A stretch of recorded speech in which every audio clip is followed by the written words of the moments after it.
Rizal Province, and also Bacolor, Pampanga, and Quezon City. Pero ang pinakamatagal na naging capital ng Pilipinas ay Quezon City and Manila.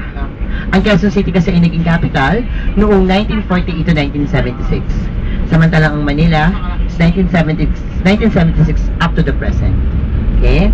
And on your left side, nasa taas, yan naman po ang pinakabagong tren natin. That's the LRT Line 2. Ilan ang tren natin sa Pilipinas? Tatlo, apat po. We have 4 mass rail transit in the Philippines. PNR, correct?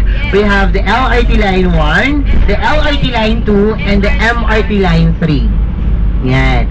Ang pinakaunang tren sa Pilipinas ay hindi. MTC, Manila Train Company.